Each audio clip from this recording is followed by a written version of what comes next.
Jauh di mata, dekat di hati. Pepatah itu rasanya cocok untuk menggambarkan hubungan antara Indonesia dan Turki.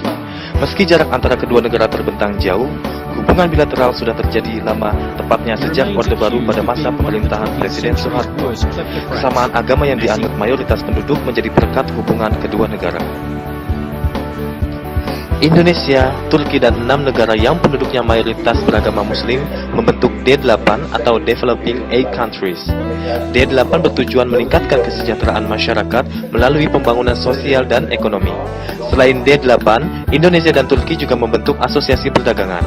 Kerjasama yang terjalin melalui asosiasi ini diharapkan meningkatkan neraca perdagangan hingga 5 miliar US dollar. Indonesia dan Turki bersatu dalam asanya menjadi bagian dari pusat perdagangan dunia.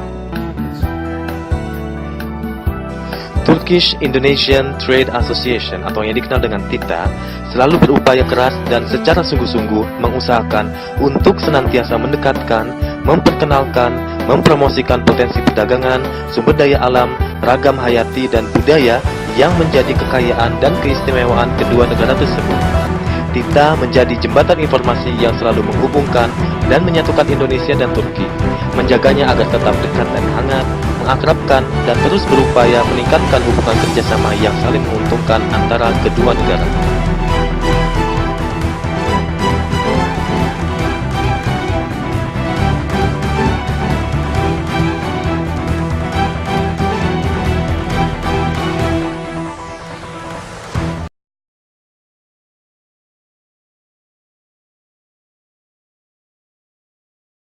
Selamat malam, Pak. Selamat malam, Zaira. Ya, Pak, saya mau menggali sedikit informasi tentang hubungan antara Indonesia dan Turki. Bapak sebagai diplomat RI untuk Turki, apa yang Anda bisa ceritakan mengenai dinamika perekonomian Indonesia dengan Turki? Oh ya, Zaira, terima kasih. Ini karena memang untuk internal BINUS saya akan jawab ya. Hubungan Indonesia-Turki itu sudah 54 tahun ya, dimulai pengakuan pada tahun 59, kemudian kedua negara membuka hubungan diplomatiknya pada tahun 1960. Sekarang kalau di bidang ekonomi, terus terang saja pada tahun saya memasuki misi di KBRI Turki tahun 2011, Indonesia pada saat itu trade volume-nya balance perdagangannya itu baru mencapai 1,7 miliar US dollar ya. Artinya masih jauh apabila kita melihat kurun waktu 54 tahun atau 4 tahun 50 tahun pada saat itu didatangi oleh Presiden SBY. Tapi itu merupakan milestone kunjungan Bapak SBY ke Turki karena mensinergikan kemampuan kedua negara untuk membangun kembali yang sudah lama tertidur, sebenarnya tidak begitu dibangun.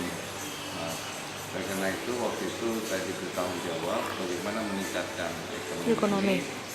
Dari 1,7 diberi target sampai 5 miliar. Jadi kedua presiden waktu itu memberi target sampai 5 miliar sampai tahun 2015 ini. Tapi 5 tahun sejak tahun 2010. Berarti cukup banyak Pak jaraknya? Ya. Nah, itu target yang diberikan oleh Presiden Pak SBY dan Presiden Abdullah Gül. Sekarang ini tahun 2015 Presiden Abdullah Gül sudah digantikan oleh Presiden. Jadi bagaimana cara Bapak untuk meningkatkan ekonomi itu sendiri, Pak? Oke. Jadi selama kurun waktu 5 tahun. Sedikit latar belakang ini, maka akan Zaira akan sedikit terbuka.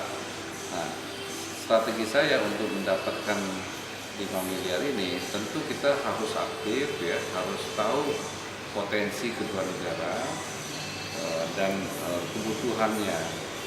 Apabila kita ingin tingkatkan, tentu kita harus melihat kriteria kepentingan Turki, kemudian kepentingan Indonesia, kemudian bagaimana kita menyatukan, ya kan? Nah, kalau kita menjodohkannya itu pas, maka bukan tidak mungkin menaikkan maka perkembangan akan jauh meningkat. Nah, strategi yang saya lakukan adalah bagaimana kita mengetahui siapa pemain-pemain besar ekonomi di Turki. Waktu itu ada 5 asosiasi terbesar, ada Rusia, ada namanya, ada Uzbekistan, ada Tunisia, ada DEC. Ini asosiasi besar Turki, asosiasi bisnis besar Turki, di mana kumpulnya konglomerat Turki. Namun setelah saya pelajari sekilas, saya bisa menangkap bahwa Turki juga punya kawasan yang dimana mereka dominan untuk sebagai prioritasnya. Waktu itu adalah Eropa, mau tidak mau, karena kawasannya memang Turki adalah Eropa. sebagian di Asia dan sebagian di Eropa.